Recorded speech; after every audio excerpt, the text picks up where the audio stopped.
What is going on, everybody? This is Chris C., also known as Black Glove Reviews. Welcome back, everybody. If you like slashers, if you like giallo, this is the place to be. And if you like splatter westerns, really, for the most part, this is officially Fulci. Fulci February. I got, my Fulci gear over there. You can check that out. I think it's still available on with the Dead Pit Boss over there, deadpit.com. So yeah, this is from the Savage Guns Western set that Arrow released. This is actually kind of the first like collector's edition I have of this set. So let's see, we'll just take this slip off real quick. Put that there. Like I said, because it comes with like a booklet and a poster there. For these ones, of course, we are talking about Lucio Fulci's last, you can say, splatter western. If you were going to do a western film that's most like the book Blood Meridian by Cormac McCarthy, because I don't believe you can turn that western into a film. It's more of a horror type of idea, but the characters and the way the setting is at and the pace is a little different. This film would be the closest to it in my opinion.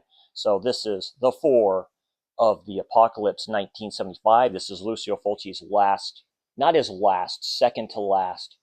But this is a splatter western, while the other one, Silver Saddle, is more comedic, I think, wise, which is kind of too bad. He did some adventure films before this one, two of them being the White Fang films, which I heard are quite good. I'm going to have to check them out. Of course, it's directed by the late, great Lucio Fulci.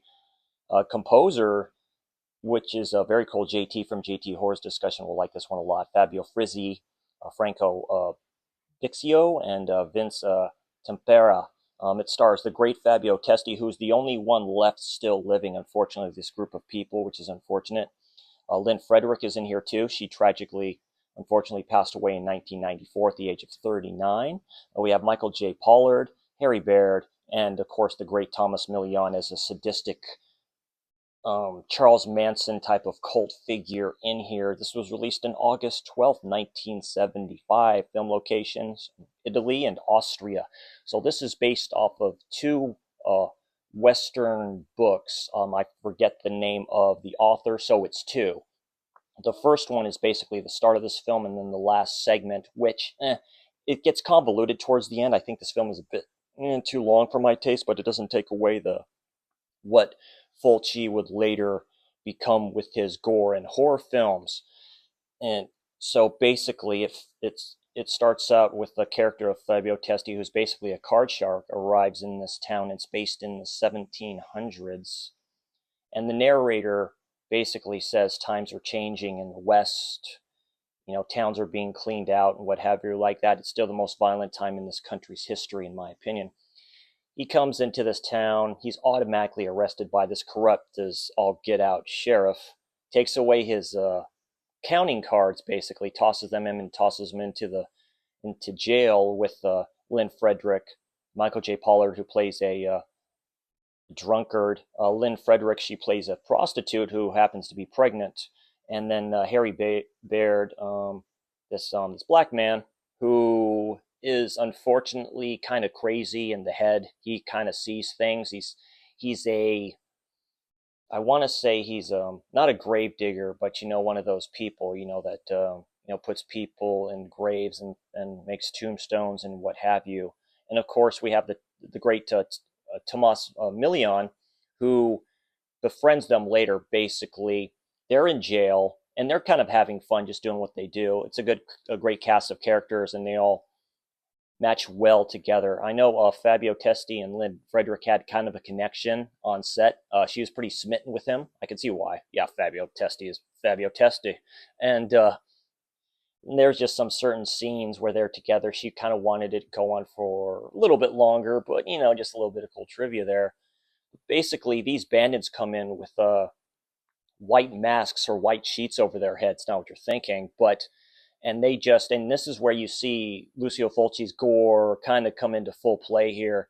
They take out a lot of these people, just shoot them and stuff. It's pretty bloody. That's why I call this a splatter western. That allows just all this stuff to happen. The sheriff is allowing all this stuff to happen. He's basically saying it's basically clearing out the town. He lets them out.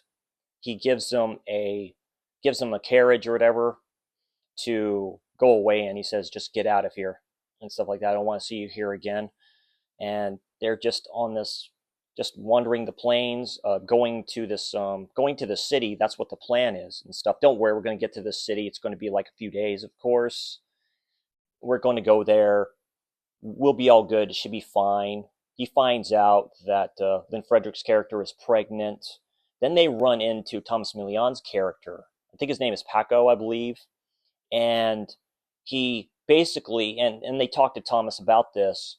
He, like, since this was done in 74, 75, so he channeled the Charles Manson character kind of quite well.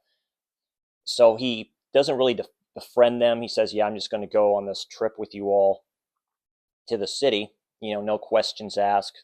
These these three cowboys attack, and he basically kills two of them, and the other one he tortures. And you figure out that there were like a sheriff and his deputies probably coming to arrest him. So there, he takes a pound of flesh basically, and then he basically just jams the sheriff badge into the dude's heart. So it's definitely Fulci. The camera work is great in here as well, and they just continue on until he drugs everybody. Fabio Testi gets smart to it and he spits it out, but he capital R's Lynn Frederick's character and knows that she's pregnant, and drugs them all. The drunkard, played by Michael J. Pollard, helps him out, and then he realizes what he did. He tries to, get revenge. He gets shot in the leg, so he's whatever. Then they go to this ghost town, and then it goes on from there. I'm not going to spoil this. They end up in this mining town in the winter that was done in Austria, which is another book done by the author, just a completely different story. That's where it kind of got kind of slow paced for me and convoluted, but it doesn't make this a great kind of splatter western from Fulci, in my opinion. It gets a solid 7 out of 10 for me. All the characters are great together. This is really good, to tell you the truth. This could go up, to tell you the truth. So it's around a 6.5 to 7 out of 10.